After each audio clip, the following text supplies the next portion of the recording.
నేను ఒక గవర్నమెంట్ డాక్టర్‌తో మాట్లాడాను. అంటే ఒక వ్యక్తి హ్యాంగింగ్ వల్ల చనిపోతే, ఆ హ్యాంగింగు ఆత్మహత్య లేకపోతే హత్య అనేది ఎలా నిర్ధారిస్తారంటే, ఆయన నాకేం చెప్పారంటే, మొత్తం 7 అంశాల మీద నిర్ధారిస్తాము. హత్య, ఆత్మహత్య అనేది చెప్పారు. మొదటి ligature marks and patterns. Ligature marks అంటే ఉరేసుకున్నప్పుడు ఈ దారం కావచ్చు, ఈ అమ్మాయి అయితే లుంగీ తీసుకుంది. అలాగే ఏమన్నా గుడ్డది కావచ్చు, దారం కావచ్చు. దానివల్ల పడే మార్క్స్‌ని లిగేచర్ మార్క్స్ అంటారు. అలాగే ప్యాటర్న్స్ ఉంటాయి ఎలా పడుతుంది. ఇప్పుడు ఎవరైనా బలవంతం చేసినప్పుడు ఎక్కువగా హారిజంటల్గా ఉండే అవకాశం ఉంది. అట్లా కాకుండా పైన ఉరేసినప్పుడు ఈ మార్క్ పడే పద్ధతి కొంత తేడా ఉంటుంది. సో ఆ మార్క్స్ని బట్టి మేము అబ్రేషన్స్, బ్రూయిజెస్ అవి స్ట్రగుల్ అయ్యింటే వేరే రకంగా ఉంటుంది. ఇవన్నీ ఫస్ట్ ఇది చూస్తాము. రెండవది నెక్ ఇంజురీ ఉందా లేదా చూస్తాం. మామూలుగా ఎవరైనా బలవంతం చేస్తుంటే నెక్ ఇంజురీ, ఇంటర్నల్ ఇంజురీ అయి ఉంటుంది. లోపల ఫ్రాక్చర్ కావడం కానీ, హైబాయిడ్ బోన్ అని ఉంటుందంట, అక్కడ హైబాయిడ్ బోన్ ఫ్రాక్చర్ అవుతుంది. లేదా థైరాయిడ్ కార్టిలేజ్ ఉంటుంది, అది కూడా ఫ్రాక్చర్ అవ్వచ్చు. సర్వికల్ స్పెయిన్లో కూడా ప్రాబ్లమ్స్ వస్తాయి బలవంతం చేస్తుంటే. ఊరైతే అవేమి జరగవు, ఇంటర్నల్గా డ్యామేజ్ ఉండదు అనేది ఆయన చెప్పాడు. మూడోది సైన్స్ ఆఫ్ స్ట్రగుల్. వీళ్ళేమన్నా స్ట్రగుల్ అయినట్టుగా ఉందా అంటే, ఎవరైనా ఉరేయడానికి ట్రై చేసినప్పుడు పెనుగులాడడం అవన్నీ జరుగుతుంది. దాన్ని డిఫెన్సివ్ వూండ్స్ అంటారు. ఆ డిఫెన్సివ్ వూండ్స్ ఉన్నాయా లేదా మేము పరిశీలిస్తాము. అట్లాగే బ్రూయిజెస్, చిన్న చిన్న గాయాలైనా లేదా చూస్తాము. స్క్రాచెస్ ఏమైనా గోర్లతో ఒక్కోసారి వాళ్ళే రక్కుని ఉండొచ్చు, లేదా వాళ్ళ గోర్లు చంపే వాళ్ళ గోరు పడవచ్చు. అవన్నీ చూస్తాము. వీళ్ళ ఫింగర్ నెయిల్స్లో ఏమన్నా స్కిన్ కానీ లేకపోతే ఏమన్నా ఉందా అనేది చూస్తాము. హెయిర్ కానీ స్కిన్ కానీ అట్లాగే బాడీ పొజిషన్, వేలాడిన పొజిషన్ ఏంటి, దాన్ని ఏమంటారు, సీనిక్ ఎవిడెన్స్ అంటారు అనమాట. అక్కడ ఎవిడెన్స్ ఎలా ఉంది. సెల్ఫ్ హ్యాంగింగ్ అయితే ఒక పద్ధతిలో ఉంటారు, బలవంతంగా చేస్తుంటే ఒక పద్ధతిలో ఉంటారు. ఆ సీన్ మేము మామూలుగా అయితే పరిశీలిస్తాం. లేదంటే ఆ ఫోటోలు పోలీసులు ఏం చేస్తారంటే, ఫస్ట్ సీన్ ఆఫ్ క్రైమ్ దగ్గరికి వెళ్ళి మొత్తం ఆ ఫోటోలు అన్నీ మాకు ఇస్తారు. ఆ ఫోటోలు మేము మొత్తం పరిశీలించి అది కూడా ఎవిడెన్స్గా తీసుకుంటాం. ఐదవది టాక్సికాలజీ. టాక్సికాలజీ అంటే వీళ్ళ కడుపులో ఉండే విసరాన్ని మేము ఎఫ్ఎస్ఎల్కి పంపిస్తాము. అంటే ఏమన్నా సెడేటివ్స్ ఇచ్చారా, మత్తు మందులు ఇచ్చారా, లేకపోతే ఏమన్నా వాళ్ళకి వేరే విషం ఇచ్చారా, డ్రగ్స్ ఇచ్చారా, ఇవన్నీ చూస్తాము. అట్లా కడుపులో ఏమన్నా ఇంజురీస్ ఉన్నాయా, ఇవన్నీ కూడా విసరాన్ని పంపిస్తాము. అట్లాగే పెటికియల్ హెమరేజ్ అంటారు. అంటే బ్లడ్ హెమరేజ్ అంటే రక్త స్రావం. ఈ రక్తస్రావం ఏమన్నా ఉందా అనేది పరిశీలిస్తాము. ఏడవది అసోసియేటెడ్ ఇంజురీస్.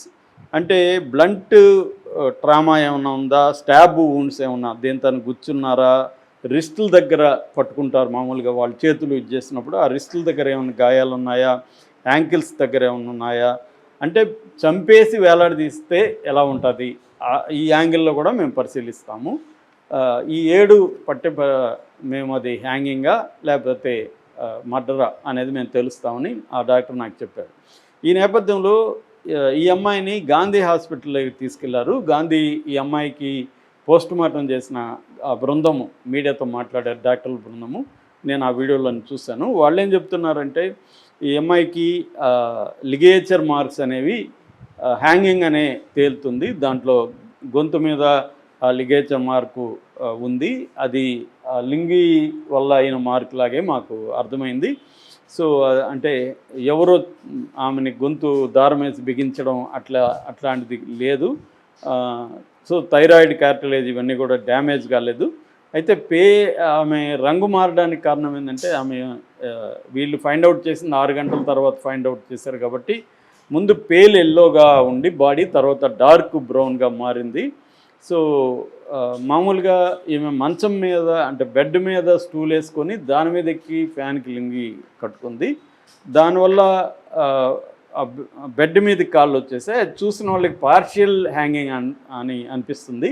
మామూలుగా పార్షియల్ హ్యాంగింగ్ వల్ల కూడా ప్రాణాలు పోతాయి. జస్ట్ ఒక కిటికీకి టవల్ కట్టుకొని చనిపోయిన వాళ్ళు కూడా ఉన్నారు. దాన్ని పార్షియల్ హ్యాంగింగ్ అంటారు. పార్షియల్ హ్యాంగింగ్ వల్ల కూడా ఇది అవుతుంది. హ్యాంగింగ్ అంటేనే blockage of blood flow to the బ్రెయిన్కి బ్లడ్ ఫ్లో ఆగిపోతుంది కాబట్టి చనిపోతారు. ఈ అమ్మాయి 3 నిమిషాల్లో చనిపోయింది. దాడి గాయాలు ఏమీ లేవు, డిఫెన్స్ వూండ్స్ కానీ అట్లేమీ లేవు. 3 కేజీల బరువు అయితే తగ్గింది 6 గంటల్లో.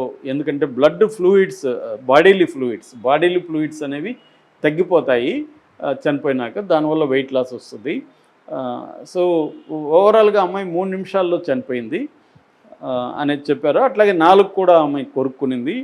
నోటి వెంట బ్లడ్ అనేది వెరీ కామన్ ఇట్లాంటి దాంట్లో.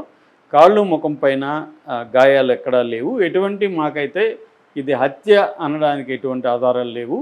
ఒకవేళ మీకు ఇంకా అనుమానాలు మా దాని మీద ఉంటే, ఎందుకంటే మాకు 11:46కి మాకు బాడీ అందించారు నైటు.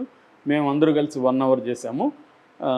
మీకెవరికైనా అనుమానాలు ఉంటే మళ్ళీ మీరు రీపోస్ట్ మార్టం డిమాండ్ చేయొచ్చు, మాకేం అభ్యంతరం లేదని కూడా ఆయన అన్నాడు. అట్లాగే వీళ్ళు వీడియో తీశారంటే లేదు, ఫోటోలు మాత్రం తీసాం, వీడియో అనేది స్పెషల్ కేసెస్లో మాత్రమే మేము తీస్తాము, ఇది మేము స్పెషల్ కేసుగా భావించలేదు కాబట్టి వీడియో తీయలేదు అనేది ఆ డాక్టర్ అన్నాడు.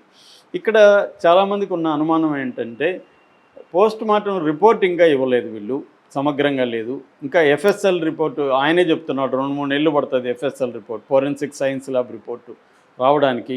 అవేవి లేకుండా ఈయన కన్క్లూజివ్గా ఇది సూయిసైడే, మర్డర్ కాదు అని ఈ డాక్టరు మీడియాకి ఎలా చెప్తాడు అనే ప్రశ్న చాలామంది వేస్తున్నారు. అంటే దీని వెనక ఏదో కుట్ర ఉంది. ఎందుకంటే